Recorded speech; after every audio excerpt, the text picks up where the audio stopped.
Item 1, apologies for absence. Mrs. Borman, do we have any apologies? Yes, thank you, Chair. Apologies have been received excuse me, from Councillor Poppy, and Councillor Barber is substituting. Thank you. Item 2, declarations of interest. Are there any interests to be considered? Thank you. Item 3, minutes from the previous meeting of the Audit and Governance Committee. Councillor Fulcher. Thank you, Chair. I have a question in regards to Appendix A. Councillor Poppy had asked for the details of assets missing from the register. In regards to Hutton Cricket Club Pavilion, which was omitted in error, is it possible to know going forward how we're going to sort of mitigate this? Thank you. Thank you. Mr. Dickinson. Thank you, Chair. So it was a part of the asset that was omitted, and so that's a part of Hutton. But that was the good thing about having the audit, and they weren't audits for 3 years before, is that we've now got a strong asset register, and they reconcile, and we're doing quarterly reconciliations, and at year end doing a close reconciliation with asset teams. So that shouldn't be a problem going forward.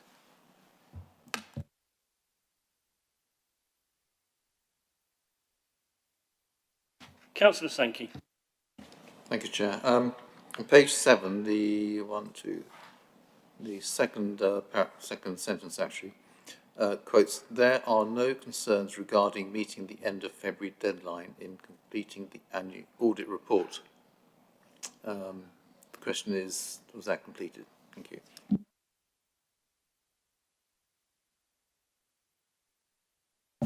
Thank you, Chair. Yes, it was completed on time, and there were no differences between what was taken to committee and what was finally published. Yeah, so it was all fine, no problem. Thank you. Is it your wish that I sign, as a correct record, the minutes of the Audit and Governance Committee held on the 3rd of February 2026, which begin on page 5 of the agenda? Agree. Thank you.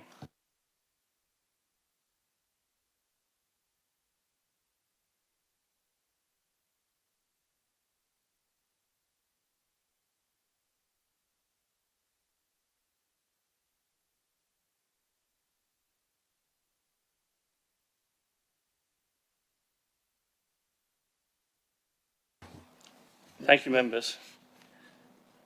Item 4, internal audit progress reports and internal audit plan 2026-2027. The item begins at page 13 of the agenda. The first 4 appendices, A to D, report on delivery of the 2025-2026 audit plan and progress on implementing recommendations from previous audits. The final 3 appendices, E to G, set out the overarching audit strategy and audit plan for 2026-2027. Now, I've spoken to Mr. Winter and Mr. Billingham, and they're going to take these in turn, and then they'll have questions in turn, rather than doing them in block, if that's okay with members. If that is okay, Mr. Willington, over to you. Thank you, Chair. So our first report is our progress report, which is Appendix A.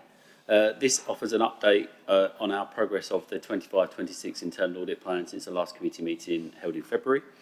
You'll see that it refers to the 2 final reports on out of hours and recruitment and retention that are complete, and they are in the pack tonight, which Andrew will present shortly. For clarity, all the remaining audits that are in progress are either in draft reporting phase or nearing the end or completed in terms of field work. So we're just moving towards the end of the financial year with a plan to complete those, report those at the next committee meeting, and obviously inform our annual reporting over the summer as well. So we're on progress to complete our plan. The only other point I wanted to update the committee on the progress report is that we included an additional review on project management, which was the replacement for the deferral of the GDPR audit, just to formally report that. So that's our progress report. Happy to take any questions on that before we move on to our next report. Councillor Sankey. Thank you, Chair. Just a point of clarification. On page 14, we have the halfway down, audit section 106 agreements has been deferred to Q3 26-27. And on page 19, in the actual internal audit report, says section 106 agreements, field work started 5th of March 2026. I think I know what's happened here, but perhaps some clarification would be great. Thank you.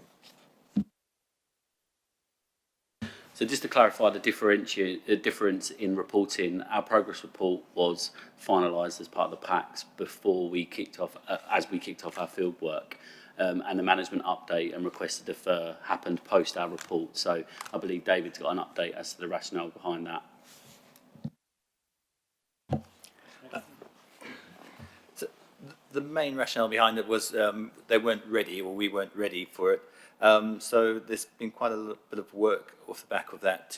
There's a board that's been set up, a project board specifically to look at Section 106 and SIL, that's meeting regularly, and there's a time scale and a plan to complete the work. A lot of work has happened on the reconciling, but there's still a bit of work to look at.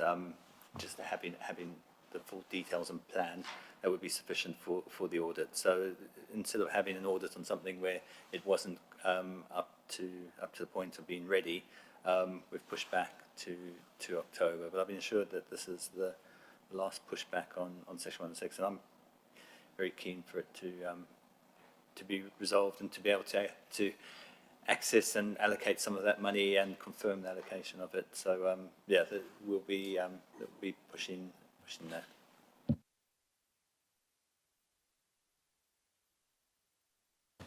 The independent member, Mr. McLaughlin. Yeah, on page 22, there's a audit surveys. We don't appear to have got any responses to audit surveys. Is there any reason why people aren't responding that we're aware of? There's no particular reason, no. Obviously, we're a bit back-ended with the plan, so as we complete more audits, a number of the surveys generally are going through similar directors, so therefore we get a batch of responses. So we'll continue to escalate through management, David and his colleagues, to ensure that we get that feedback.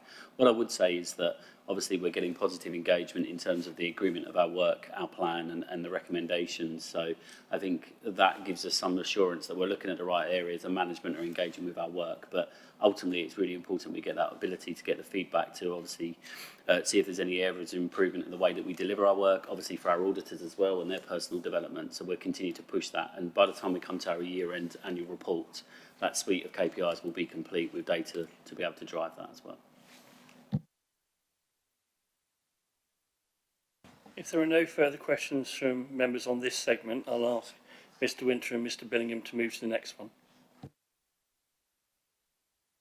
Thank you, Chair. I'll take you through the next report, which is the follow-up report on page 25. There isn't too much to say about this report because it's not too dissimilar to the previous report we presented last month. 3 further recommendations have been completed, and there are still 5 overdue recommendations, which are the same 5 which were overdue last month, but those implementation dates haven't changed since the previous month, so they're still working towards those implementation dates. So nothing has worsened. This should still be on track to meet those dates. But just that's all to say about that report, and happy to take any questions on that. Councillor Sankey. Thanks, Chair. Page 29, the performance management framework. Now, this has been explained to me what it is, but I think it would be useful for members. What is the Well-Managed Authority Board?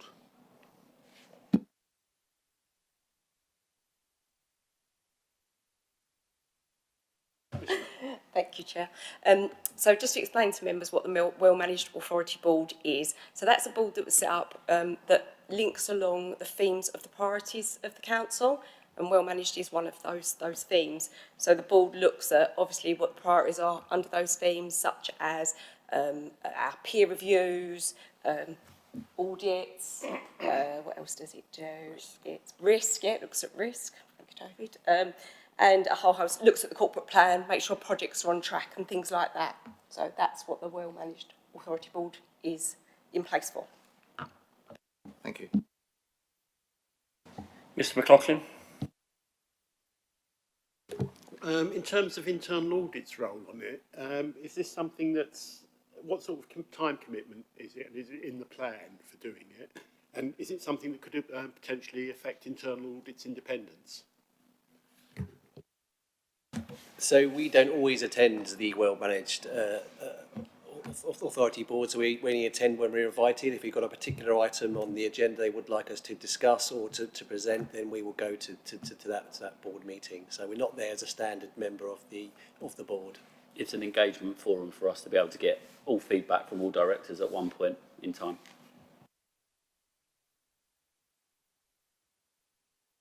Any further questions from members on this segment? If not, then I'll move to the next appendix.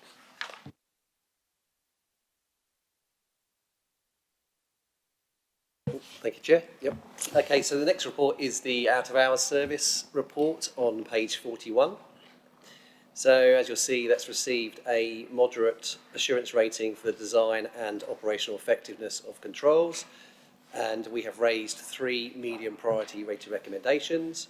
So the three recommendations are around updating the business continuity and emergency planning procedures, ensuring contractor training records are kept up to date, and introducing testing of call responsiveness. Yeah, happy to take any questions on that report.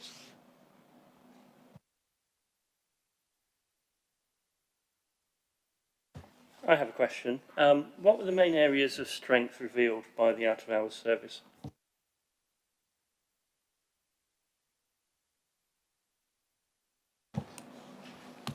I will have to have a look at the actual report. It's detailed within the report. There's a section of areas of strength. So, Page 44.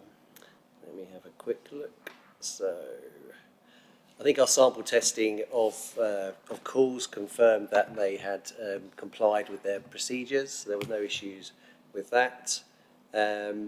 Responsiveness of the call. So we did some kind of spot checks on how quickly they would answer the call. So we called up during various times of the day and night, and every time they answered promptly, so no issues there at all either. And kind of reporting and oversight of performance as well, so that was regularly reported in quarterly reports. So that's kind of like an overview of the strengths that were there. Thank you. Mrs. Mann, it says at page 45, areas of concern, that there are a number of vacancies. How are we addressing those? Thank you, Chair. So we are working with the corporate manager who's responsible for emergency planning and business continuity, and we are looking at kind of the job description, making sure it's fit for the role that we are looking to recruit, and we're also then doing some benchmarking with other councils to see if they are struggling in that area. There does seem to be a shortage of that type of role within public sector. But just to assure members, we do have a manager sitting in that role now that is responsible for emergency planning and business continuity. So they are working on that, and we're going to try and get that out to recruit in the next month or so, see where we go. Thank you. Thank you very much. If there are no further questions from members on this segment, I'll move to the next one. Thank you, Chair. So the next final report is on recruitment and retention. That's on page 61. So that has also received a moderate assurance opinion for the design of controls and their effectiveness. And again, we've raised 3 medium priority rated recommendations. So this time the recommendations are around ensuring there's a list of business critical roles and ensuring succession planning is in place for those roles. The second recommendation is around introducing timescales for completing recruitment action and ensuring recruitment forms are completed appropriately. I think at the moment there is no defined timescale for recruitment exercises. I think anecdotally they are complied with what is expected to have been complied with, but there's nothing kind of written down, so it'd be useful to have a kind of defined timescale so that people know what they're adhering to. And the third recommendation is around ensuring all leavers are offered an exit interview when they leave. Happy to take any questions on that report. Councillor Chinnery. Thank you, Chair. My questions relate to the final point around leaving and exit interviews. I think given LGR and reorganisation and the inevitable kind of rate of leaving and turnover we're going to experience potentially in the next couple of years, I just wanted to ask, firstly, is it kind of common for there to be informal kind of leaving interview practices in public sector organisations? Are these concerns about not filling in Google Forms, are they kind of abnormal for a local authority? And I also have a question for management, if you're able to answer. When will you consider reviewing kind of the form and ensuring there is that formal exit interview process? Because I think it is, given the uncertainties in local government, quite important for us as an organisation. Thank you. So I can take your first question. So I think it's common within public sector to offer an exit interview every time somebody leaves, not to make it mandatory. Then it kind of puts the onus on the officer to decide whether or not they want that exit interview. I think there was just an absence of one in this situation. So. Thank you, Chair. I do believe that one of the recommendations was to kind of say what we currently do is we put a link in for the Microsoft Forms and we offer the opportunity for the employee that's leaving to come and talk to us should they wish. But what we're going to do is kind of turn that around. We're going to automatically put the meeting in the leavers letter with the form, and then it's up to the employee whether they wish to decline it or not. So that is imminent. We're going to make that change as quick as we can. So yeah, okay. Councillor Barber. Thank you, Chair. Can I please just ask, in terms of exit interviews, organisationally, if there was an exit interview which said there was poor morale or criticised the director of a particular service, how would that be reviewed in a way that would be effective and truly independent? Because if there's an organisational issue in any organisation, the person looking at the exit interview is highly relevant. So whether we're doing them is one thing, but who is doing them and what is the check and balance on what is being put in those exit interviews, please, so we can have assurance that if there was a problem within a particular area of our organisation, it would be flagged elsewhere in the organisation or by review by, for example, a peer authority. Thank you. Mrs. Mann. Thank you, Chair. So it's not a straightforward answer, I suppose, in the sense that HR, so the HR service would conduct the interviews, and the individual would say whatever they wanted to say. We would then ask who the individuals would want the exit interview shared with. It's their choice. So that's one element. So, you know, if they say, well, I'm happy for it to be shared with X, Y, Z, then obviously we would share that with, say, the directors or managers. If there was something in there that was an issue that needed to be alerted to because there were concerns, say bullying, for example, then we would raise that and escalate that to the Chief Exec to kind of show them that there are concerns and what steps we would advise taking depending on the circumstance. So we do have escalation, but I think it's very much dependent on the individual and what they want to share. And then obviously if there was, say, a safeguarding issue or something like that, then there's other avenues that we would have to go down. Okay. Councillor Barrett. Thank you. Chair, just to confirm on that point, if I'm hearing that right, what you're saying is if an individual made a complaint about another individual, that individual they were complaining about wouldn't be the decision maker on the complaint. That's the confirmation. I think that's the clear point here. There's someone else. That is correct. Thank you. Councillor Rigby, if I may as well, sorry, a secondary point. Business critical roles, I've noticed actually most of the kind of recommendations finish in February, March, April, but the business critical roles is one that takes slightly longer. I understand that. My slightly secondary question is, what isn't a business critical role in the running of a local authority? And if there is a list of those individuals, does that not surely give us other things to consider more broadly if there's a lot of people who aren't business critical within our current environment, current budget window?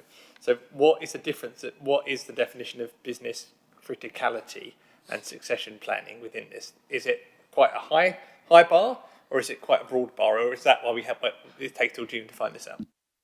Mrs. Mann, I'll leave it to you to decide whether it's a high or low bar. Thank you, Chair. So, I mean, my colleagues from BDO might have to kind of explain what they termed a business critical role. What we would probably, you know, in the world of public sector, we would call them hard to fill roles. That's what we would kind of look at. And so obviously our business partners will talk to our corporate managers and identify what those, you know, hard to fill roles are. And we obviously, you know, for example, building control.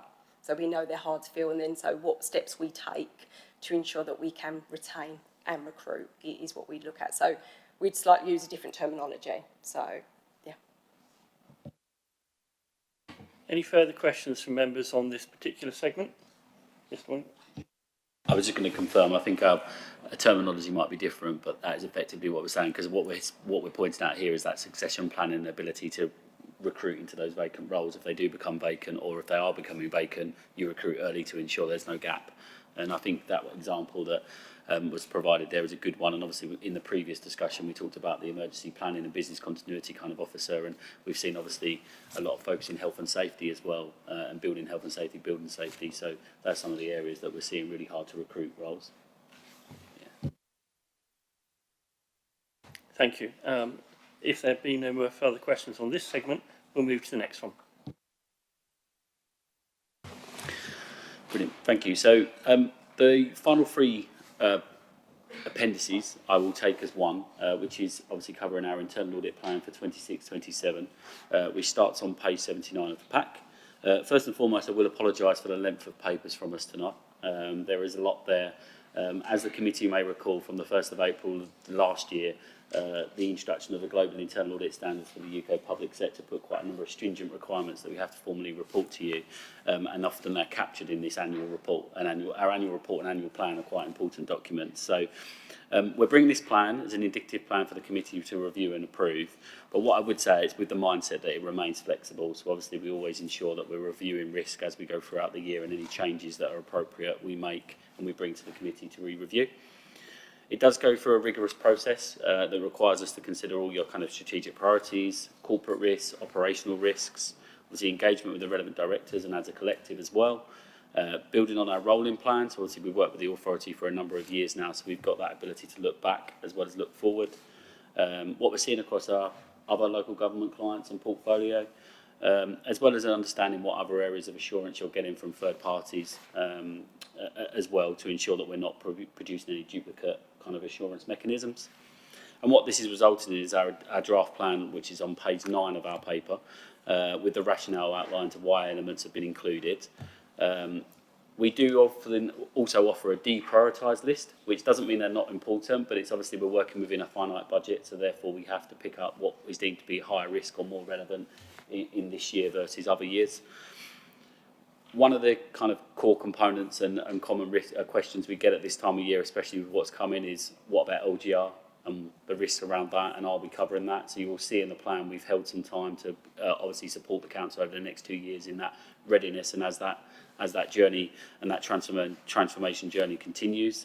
But one of the things I'm being really clear at is actually, as an organisation, you're going to continue to operate, deliver services, statutory functions that we need to ensure you're getting assurance against as business as usual, whilst also looking at the transformation progress and the work that you'll have to do as you move into LGR. So our plan is going to be balanced and obviously provide that ongoing assurance as well as the look forward to support the council.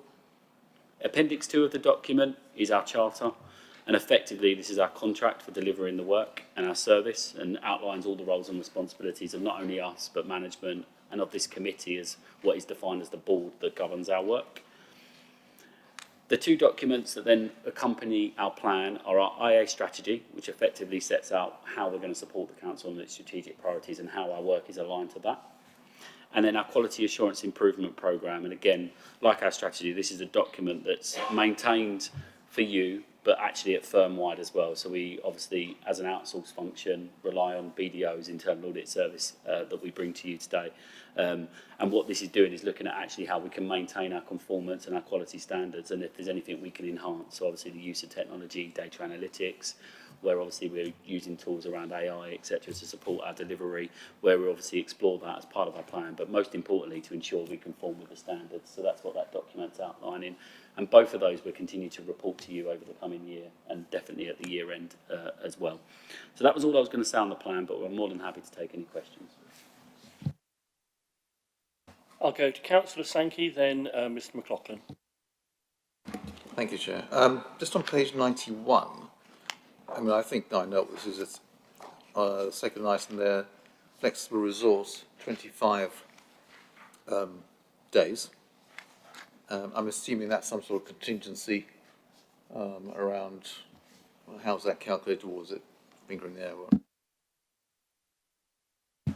That is correct. So we've held time there to ensure that we can respond to any emerging risk or any changes, alongside obviously the time held for LGR. So if any of those areas that we've deprioritised become more of a risk, we would then escalate and then use that time to cover those areas. Mr McLaughlin and then Councillor Chinnery. Yeah, on page 87 and page 88, it's really good that most of the audits have been mapped to strategic risks. It would probably have been nice if we'd done the previous audit, the audits from previous years, which appear later on in the report, to the risks as well. But a couple of the audits aren't mapped to the risks.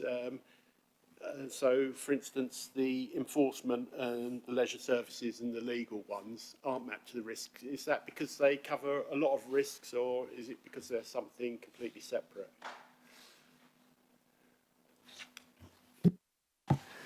It is because they don't shoehorn perfectly in relation to those corporate risks, but obviously because we're looking at operational risk and that underlying, that are below that, there are areas that we haven't covered before, etc. So it's just, do you know what, it was a comment that when Andrew was pulling together the plan, I said, well, why haven't we got all these? And it was quite sensible. It's our template effectively that's on that. So yes, they're deemed to be a risk, but not aligned to a corporate risk. Councillor Chinnery. Thank you, Chair. I have a question over the considering homelessness and temporary accommodation, but obviously this was excluded. Could you elaborate more on the reason as to why, or maybe management could? Because we have had a few press articles that have been quite damning about of homelessness in the borough, so I'd just like a little bit more of a robust explanation as to why that's not being included in next year's audit. Thank you.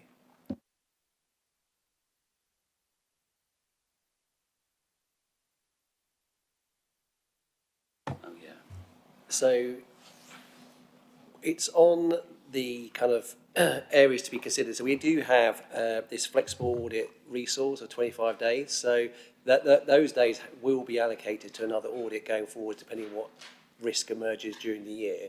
So initially we did discuss whether homelessness temporary accommodation would be appropriate for this year. Officers felt that because of the way local government reorganisation is at the moment, it wasn't a good time to do that particular audit, so we excluded it based on that basis. But we'll still consider it going forwards if it's an area that becomes prominent with risk, etc. So, Councillor Chinnery, you want to come back? Yes, please. Could you potentially clarify why another kind of subject such as digital transformation or potentially the kind of leisure services, why they were prioritised in the kind of the core assurance, but homelessness wasn't? Was there kind of a clear rationale? Because LGR is probably going to impact everything in a local council, so I don't understand how for some items it can be used as an excuse for it to be not prioritised, and for others it's it's not really a reason as to why there is it isn't going to matter, it's going to be core assurance anyway. So I just like a little bit of clarification as to why in particular homelessness is impacted by LGR. Thank you. What I'm trying to do at the moment, Councillor, is just go back beyond, because we obviously cover the last 3 years in our plan, but I'm positive that homelessness might have been the year before that, so it's been looked at in more recent times, whereas obviously digital transformation is not an area that we've looked at in that guise. So that would have been part of some of that prioritisation, but I was just trying to get our system to load up, but it's not loading up quick enough. But I believe it was covered the year before that's listed. But it is definitely an area that I know is on our kind of, we call it deprioritised list, but they are effectively the next items that we would definitely escalate up onto the plan if things were to move around. So next I have Councillor Sunga, then Thank you, Chair. Councillor Chinnery actually stole my thunder there. It was just around the digital transformation. Sorry, I appreciate the answer, but I'm still not quite clear on why is it still included, though? In this bit, why can we not simply just swap it out for homelessness, for example? Why does it have to be excluded from there? If homelessness was previously carried out and it wasn't this time round, surely digital transformation was already discussed, and given LGR, this is going to take a substantial amount of time, effort and resource to deal with, and probably not be effective given LGR. I mean, I don't see how it could, I mean, much rather the resources be spent elsewhere, like homelessness, so still don't have a clear answer, I'm sorry. We can obviously take the proposals offline, because obviously it's here for us to discuss, and if there are areas, we do take feedback from the committee.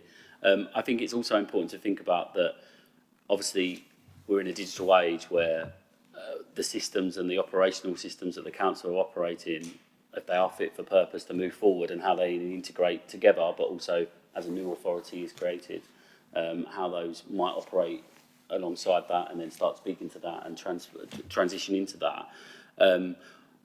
But it is a very fair challenge. Obviously, we've got cybersecurity in there as well, which is probably more prevalent and more of a concerning risk in the digital space. It's obviously we haven't looked at any digital transformation or change management projects before at the council, so that's why it was prioritised this year. But it is a fair challenge on the homelessness and temporary accommodation if we believe that to be swapped out. Yeah. Unless. Yeah, you just also add, like the internal audit plan is meant to be fluid and flexible, so it can change throughout the year. So, for example, with conversations like this, if we think there's an area we should kind of slot in, then that we can do that and make those changes. So. Councillor Chinnery and Councillor Singh, are you happy with those answers? In which case, can I move to Councillor Barber? Thank you, Chair. Couple of things. Also, when we refer to enforcement on these slides, can we actually put the type of enforcement? Because obviously there are many types of enforcement across the council, whether it's planning or whether it's on community safety, fly tipping, you name it. It would be quite good to clarify what type of enforcement we are included in that review, just for transparency. I mean, I share the views on the homelessness. I mean, it was January of last year that we were publicly castigated by the watchdog, who raised serious concerns with the way Brentwood assessed. I mean, I'm reading here from the website Inside Housing. So given that we were publicly castigated January of last year, surely that's an area where you would actually have more audit attention, and it certainly would be one where you would not remove it from the list to look at the request of officers, because it would actually perhaps indicate that perhaps you should be spending more time looking at it because we were publicly castigated. And it was the chief executive of this council that came to us to apologise about that hitting the newspapers with no prior knowledge to councillors. And the only other thing I was going to raise, having said that, was on the tree management. It's very disappointing seeing that not being included. There's been an awful lot of problems with getting tree work scheduled in this borough. It might sound a very small subject, but the physical safety issues of trees in areas which are used by walkers and schools and various other people, really I do think that we should be looking at that because of the public safety risk. Thank you. On the latter point around trees management, that was covered at the end of 24, so it's been 2 years now. And therefore we would have followed up those recommendations and provided the assurance. So that's probably why that's been deprioritised this year, because it's only been audited what could be classed as quite a short time ago. But I do acknowledge the council that we see in the news quite frequently about challenges around trees falling down and causing injury, etc. But that is why that hasn't been included this year. On the enforcement, we can take on board that, and as we come into defining the scope for the specific audit, obviously it talks about the enforcement strategy. We'll look at the areas of most prevalence that we want and risk where we want to look at to. So therefore the report that comes through to this committee will be on the specific areas of enforcement that become in scope. So it would be appropriately subdivided in the way that Councillor Barber is I think looking to kind of achieve in terms of disaggregating the types of enforcement that take place. I think that answers your questions, Councillor Barber. I wasn't expecting you to suddenly say you'll put the homelessness audit back in, but that would be something I would request. Councillor Fulcher, then Councillor Barrett. Thank you, Chair. If I could ask a question about the ongoing strategic risk, emergency planning and business continuity, and whether sort of going forward each year that would be something that would be looked at in terms of peer reviews.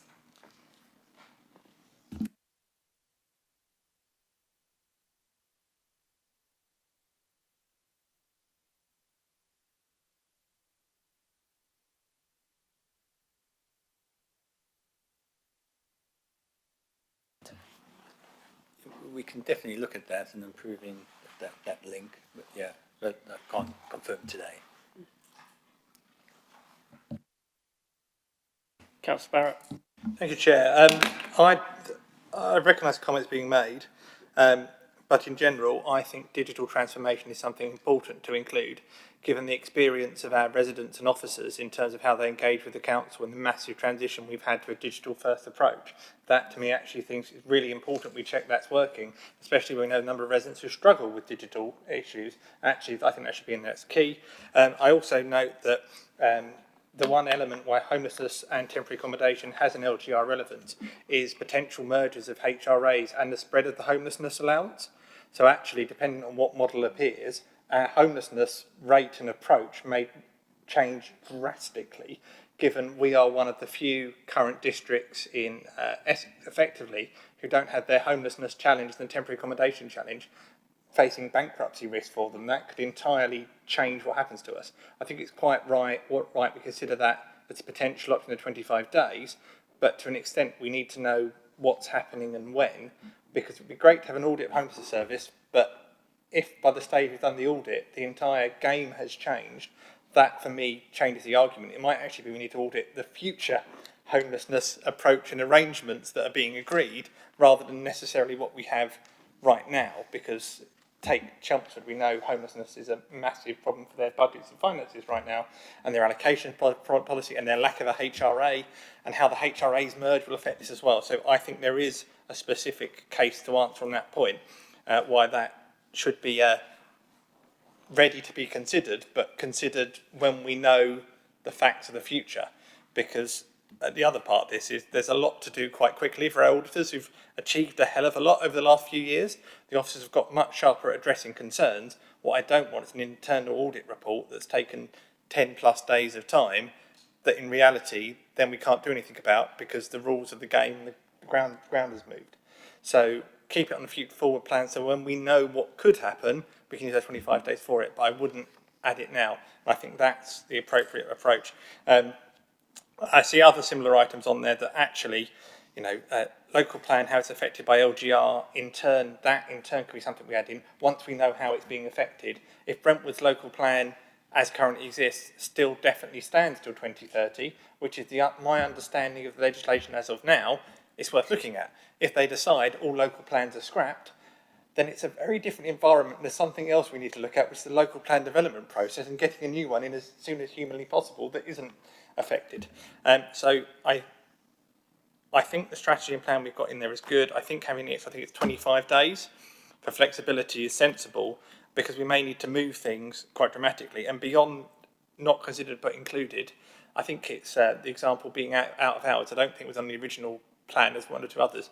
There are other things that will come up that we suddenly realise is a problem that we should be using. But in turn, I think the plan we put together right now is the appropriate one. There's a few other things here that could be effective. And the other, I thought, take right to buy.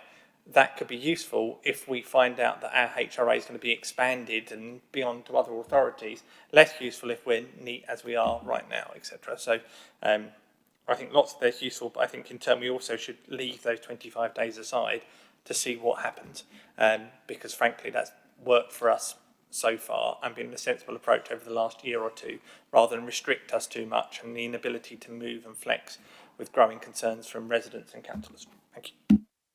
Mr McLaughlin. Yeah, thanks for all the contributions about the audit plan specifically. I'm now going to move to a question about the audit charter, which is on page 97. There's lots of roles which are actually for the Audit and Governance Committee in there. And I'm just wondering whether our current terms of reference cover those adequately, given government internal audit standards actually seem to, I think, expand the role of audit committees. So it's perhaps something, that we just need to have a bit of a look at and think about to see whether what we reflect in our terms of reference is actually matched by some of the expectations of the audit charter.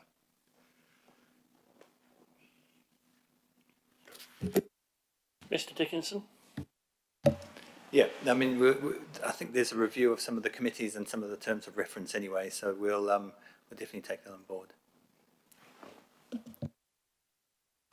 Thank you. I've heard all of the suggestions of the members that have been made, both from the joint administration and the opposition side, and I'm going to interpret them in a broadly constructive way, as I'm sure they were intended to be delivered. And I think that degree of interpretation and flexibility in taking the strategy forward would be most appropriate as we end one municipal year and begin another. We have shown flexibility in the past, and I'm sure that the internal auditors will take this on board, as will officers, to enable us to move forward. Are there any further questions from members? I'm not seeing any hands. In which case, if there are no further questions, then I am going to move to amend the recommendations. And can I have a seconder? I'll second, Chair. And I'm going to amend the recommendations as follows. R1, that the internal audit plan for 2026-27 brackets Appendix E, close brackets, be approved. And then R2, that the progress reports of the delivery of the 2025-26 internal audit plan be noted. A vote to be taken by a show of hands. All those for? That's unanimous. The motion is carried. Thank you, members. We move now to item 5, risk management update, which is at page 115. This report updates the committee on progress towards developing the current approach to risk management within the council. Mr Dickinson, do you have anything to add to this report? Thank you, Chair. This report is follows a review of the strategic risks and follows on from the Zurich health check. The strategic risks, it's a live document, so just as we had finished, there was already new risks emerging, global risks, and so it will be reviewed. But off the back of this review will be regular, taking this to regular CLT meetings, bringing them up, updates to here. But also following each audit, there'll be a review of the risks and see if any of the internal audit reports require us to update the risk register, and then working with operational risks as well, just to see how they're progressing. But the strategy is to mitigate and reduce the risks.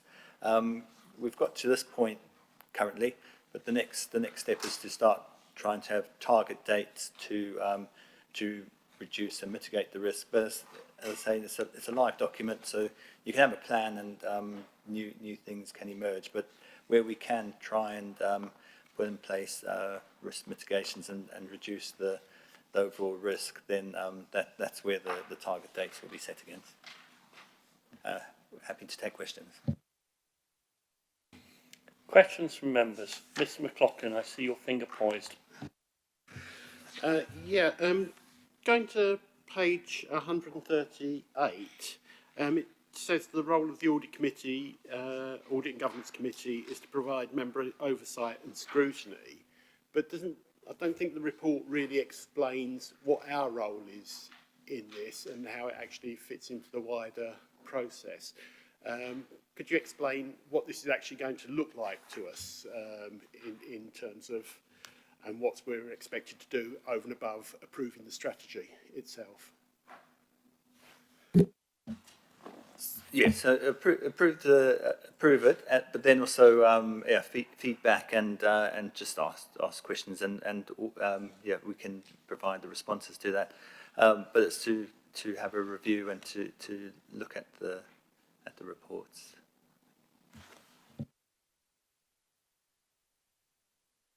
Councillor Barber. Thank you, Chair. My question is Mr. Dickinson. On page 121, risk ID BBC-01. We've heard many times from, I think, both the Leader of the Council and also the Chair of Finance and Resources how we're in rude health as an organisation. But the residual risk on that financial sustainability and the ability to deliver balanced MTFS and maintain adequate reserves scores as very high. So how is that consistent with the statements that they've made in the past, please? Mr Dickinson. Thank you, Chair. I think this and cyber is probably always going to be a high risk. We're currently in a very strong position, but the recent settlement wasn't great, and it put some pressure on us, on the council. And that would have been, if it wasn't for the sale of Childerditch, that would have been a big pressure that the council would be under. So while we're in currently a good position, it's quite difficult with the back row and also the government, the way the government provides funding for that risk to be fully reduced. So I think previously the risk has been split into recruitment. So currently we've recruited, we have a full team recruited to the finance team, so that would be a positive, but that doesn't then reduce the risk of funding from the council. And then also the next part of the strategy is investing the money into a big capital program and into and so that's always going to be have a high risk until we can move to, say, fixing the contract. So because it's a live document, I would say currently the council has got in a good financial position. There's entering a period where there are risks around the investment of that money, and there's always going to be a high risk around that. If I could just thank you, Chair. If I could come back. I mean, I understand in local government there's always going to be risks about funding being changed because of national government or taxation or whatever burden may be placed upon us. But our residual risk is very high. Very. It's not high. It's very high. And my question was, how is that consistent with those statements that we're in rude health as a council by both the Chair of Finance and Resources and the Leader of the Council, because it doesn't seem consistent to me. Mr Dickinson. So I do think if we just sat back, kept the money in the bank and didn't do anything with it, then that risk would reduce, because we'd have 23 million and everything like that. And so if you go into quite an extensive program of development, there are those risks. So currently everything is fine, but we haven't actually secured any of the contract to enter into the construction at Brentwood Centre. So that would be a big risk. And we're not really trying to compare, say, this council to other councils, just internally and for the council, what does the risk look like, and that risk is still very high. And then in the background, there's also the impact from LGR and potentially the cost around that. So, as I say, if we didn't do anything and there wasn't LGR, then the risk would be a lot lower. But because we're going into the risk around construction and the developments, and then with LGR, it's going to be a very high risk for the next year probably.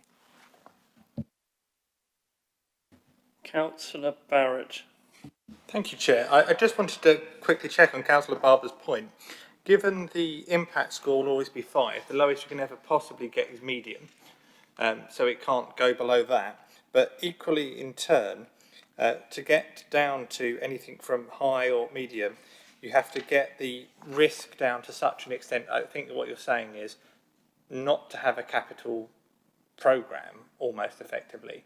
So the solution to be, we are in good health, but because we've chosen to actually have a capital programme, that increases its risk, which to me seems reasonable. But in turn, given the way the scoring grid works, because the actual impact of failure would always be catastrophic if you can't make your sums add up or pay your bills, actually our choice is do nothing and have a medium risk, or do something and have a high or very high risk, or even higher. That's effectively the analysis. The risk exists while the capital programme contracts aren't signed. Is that correct? That's correct. Thank you. Any further questions? I can see, Mr. McLaughlin, your finger is pointed to the skies. Yeah, sticking on page 121, we've got lots of key controls listed, which is really good. What I'm wondering is how we're going to get assurance that those controls are actually operating, and how that assurance is going to feed into the annual governance statement. So that's one part of it. And the second thing I've got is we've got lots of planned actions for the next 12 months, but these haven't actually got specific dates. I'm a little concerned that without dates, they may just roll from, they'll always be 12 months away. I'm eager to hear an answer on this. Thank you, Chair. Answered a little bit before, I think, to a degree, that it's a live document, so there's always going to be some risks that are going to come in, and we're not going to be able to have an exact target date and plan to meet that. But where we can, that's the next step, is to look at. We've reviewed the risks and we've tried to streamline them, and we've got those risks outlined. Then the next bit is to actually have a plan to mitigate those, and then that's when the target target date will be set, and then that will be reported to committee as part of the quarterly risk reports. Thank you, Mr. Dickinson. I think we would always like to see target dates and measurable outcomes where possible, as it is the one great unifying force that this committee projects, is seeing things done when they should be done, how they should be done, and in a timely and efficient manner. Do I have any other questions from members in relation to this? Mr. McLaughlin, you want to come back? Yeah, it's just the assurance point. I mean, is this, are these key controls going to be brought forward to the annual governance process, or overall, are they going to feed into that? Yes, that's the intention. If there are no further questions from members, then I will move the recommendation. But do I have a seconder? I'll second, Chair. Thank you. Recommendation is as follows. R1, that the committee approves the revised risk management strategy, and then R2, that the committee notes the revisions to the risk register and the position with the currently identified strategic risks. A vote to be taken by a show of hands. All those in favour? That's unanimous. Thank you. The motion is carried. And can I thank all members and the independent member for the proactive way in which they approached this debate. All of the questions were ones which I would have expected from the members of this committee, and I'm very grateful for them and their constructive engagement in this manner. We now move to item 6, which is Treasury Management Quarter 3 Update, and you'll find this at page 147 of your agenda pack. Now, this report summarises capital, investment and Treasury management activity up to the end of December 2026 by reference to the key objectives set for the year in the approved capital and investment strategy. It also reports, where appropriate, on the position of the approved prudential indicators for the year. Mr. Dickinson, do you have anything to add to this report? Thank you, Chair. Nothing to add, but happy to take questions. Any questions from members?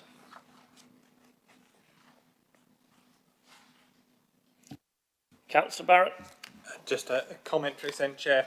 Just a thank you to Mr. Dickinson and Mr. Larkman and the other members of the finance team. It's good to see a Treasury Majesty in rude health and a positive financial position that allows us to invest in a capital programme. So thank you very much for your work and efforts. Thank you, Councillor Barrett. We look forward to the Quarter 4 Treasury Management Report in due course. This report is just for noting, so there's no vote that needs to be taken. Obviously, the geopolitical situation has changed and is changing, and we'll obviously continue to monitor that. But this is a comprehensive piece of work. I would like to thank Mr. Dickinson and his members of staff for putting it together. I know all members of the committee are grateful for the work they do on our behalf. Thank you. Next item is item 7. Members Training and Development Programme 2026/27, which is at page 163 of the agenda items. Now, this report sets out a revised member induction programme for what will be newly elected members, if any, alongside the Member Training and Development Programme for the next municipal year, which is 2026/27. For members' consideration and their endorsement, and a revised Appendix B has been published and tabled. Mrs. Nicola Mann, do you have anything to add to the report? Thank you, Chair. Nothing further to add, but happy to take questions.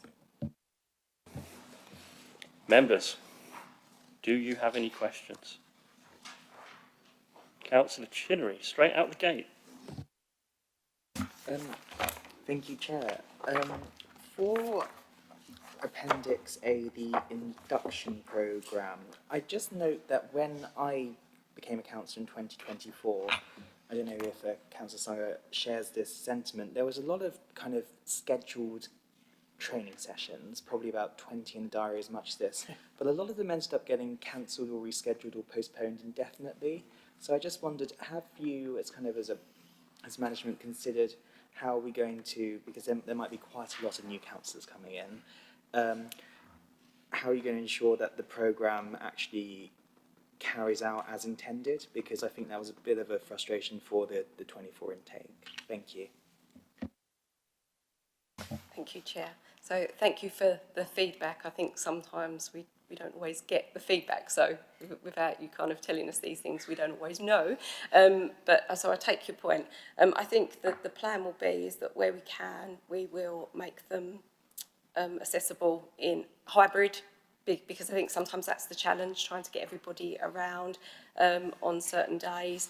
I think it's about scheduling the dates as soon as we can, so that people can get them in their diaries.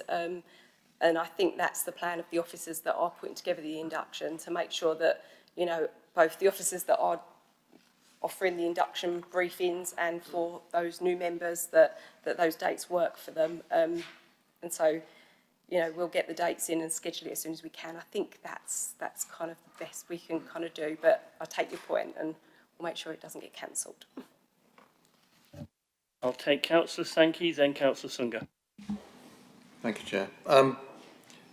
I remember, this is 2022 for me, with Councillor Murphy, and we had an induction here with Councillor Cuthbert as well, where various officers presented various reports, etc. And it was useful. But having said that, I think what's being proposed now is much more structured, and I recommend it. Thank you. Thank you. Councillor Sunga, then Councillor Barrett. Thank you, Chair. My question actually is, I think it's a document as a whole. I mean, the member development programme, more so page 185. As a member of this council and also as an Asian member, I really don't see why we need to do this. Why do we need to have training? Why must the council pay for someone to be away for 2 days? I just don't get it. I just don't understand why we need to pay for council members to go away for 2 days to understand how to be nice to one another, really and truly. I just feel like it's a bit of waste of money, and also a bit more of just a tick box exercise, really, just to have it in there. I don't think it needs to be in there, quite frankly. It's a bit woke.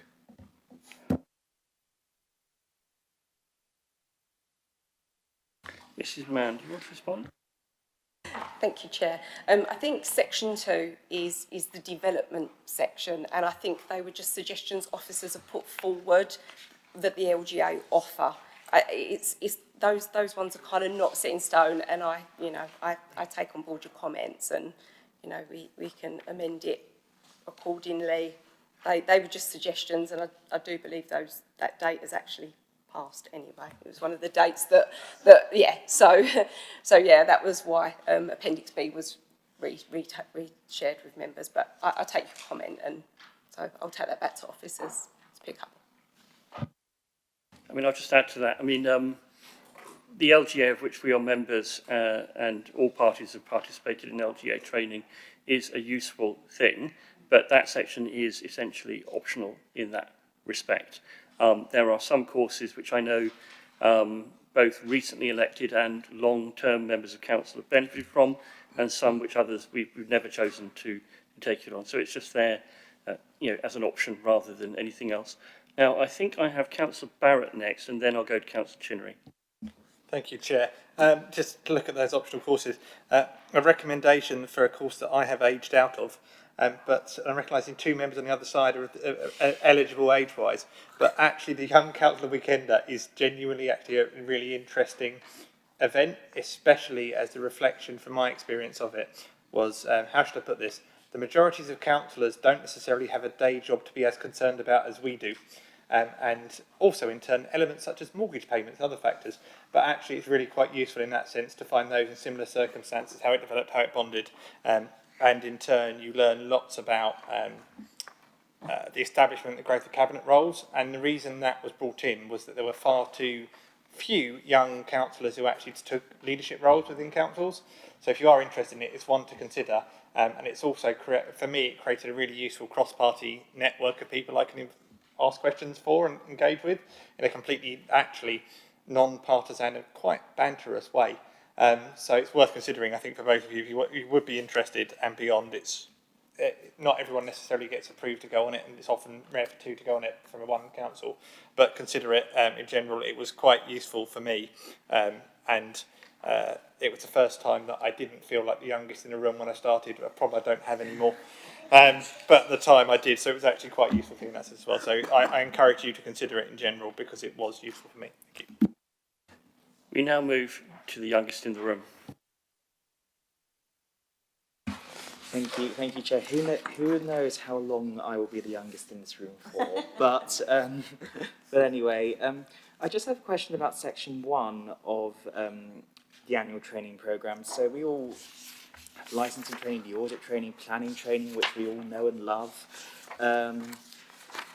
and code of conduct, and we've had those year on year. Now, there's a suggestion of an e-learning training platform with D&I training, safeguarding, which I think should be mandatory, the others, and cybersecurity and GDPR, which should be mandatory, but a couple of which potentially, like D&I, should be optional. But I just wanted to clarify that the kind of the e-learning training will be just on some sort of portal. It won't require officer time or resource, and it's just there, and basically every other local government organisation has those training training facilities like a big corporate. I just want to make sure that the list of the e-learning is going to be delivered like that. Thank you.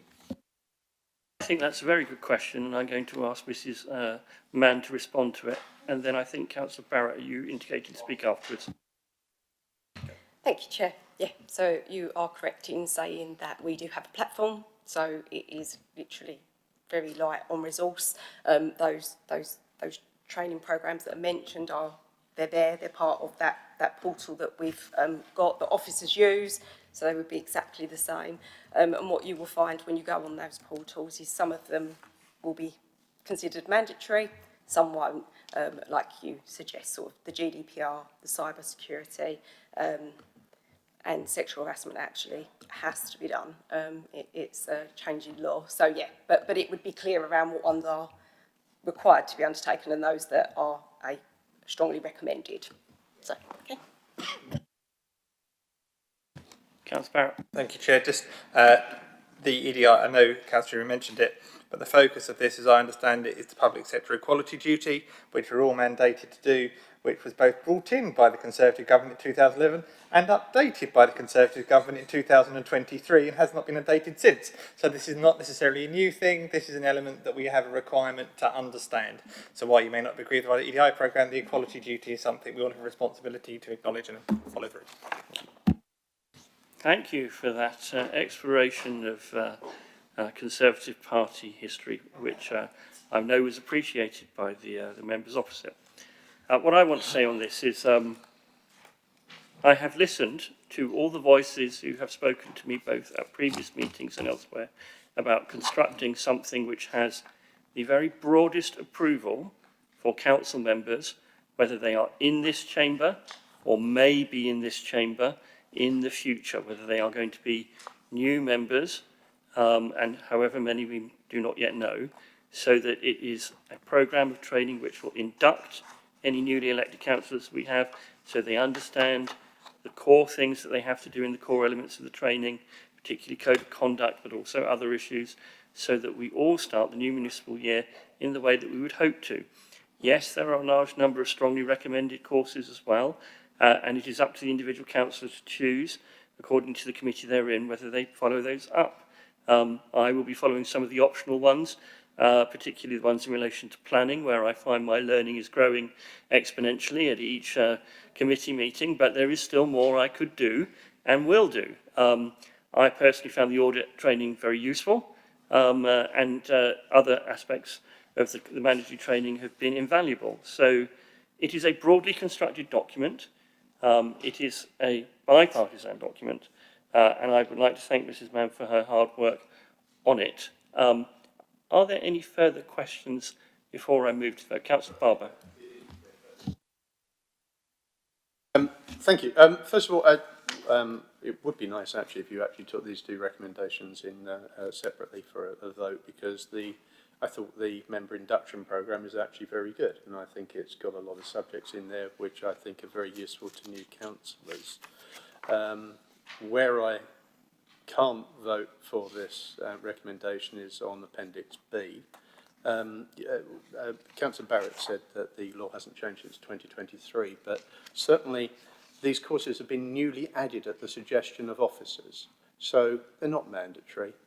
We are actually being asked to endorse them, and I certainly will not be endorsing either any training which makes reference to unconscious bias, and I certainly won't be voting for off-site, publicly funded courses which divide us into groups, whether it's by our sexuality, by our ethnicity. We are all councillors, and frankly, Councillor Sunga and others have conducted themselves in exactly the same way as other councillors, and I do not understand why we have to introduce special courses for groups of people because we look at them as a group. When I see the chair of Operation Black Vote will be undertaking a course, I know lots of voters who are black or Asian, and they all vote for different political parties. There is no single black vote.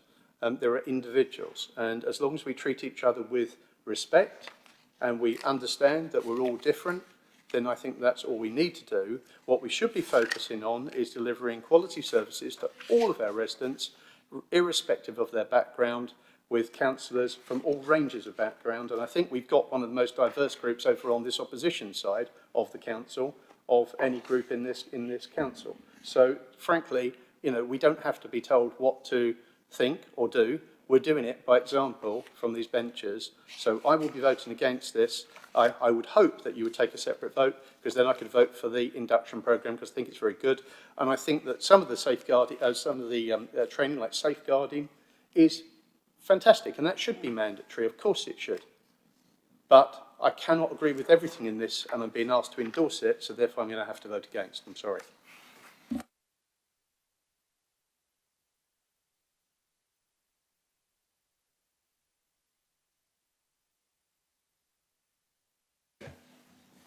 Thank you, Councillor Barber. I'm happy to hold a separate vote on that basis, although I hear what you say. I'm disappointed in it, but I understand the reasons for you saying so.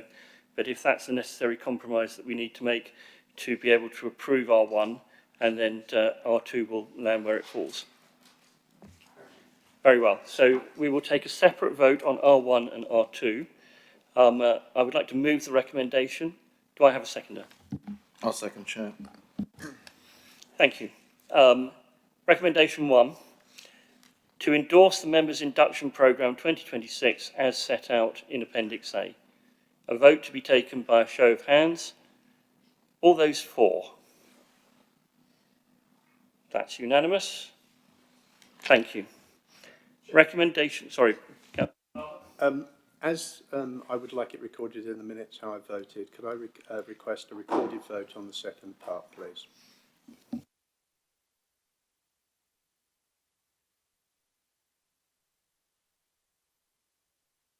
What?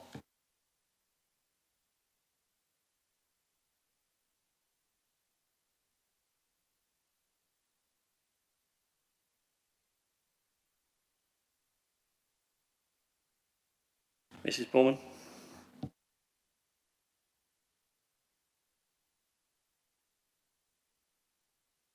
Thank you. So this is for R2. Would members please indicate for or against the motion when their name is called? Councillor Rigby. For. Councillor Sankey. For. Councillor G. Barrett. For. Councillor Chinnery. For. Councillor N. Cuthbert. For. Councillor Fulcher. Councillor Murphy. Councillor Barber. Yes. And Councillor Sunger. Yes.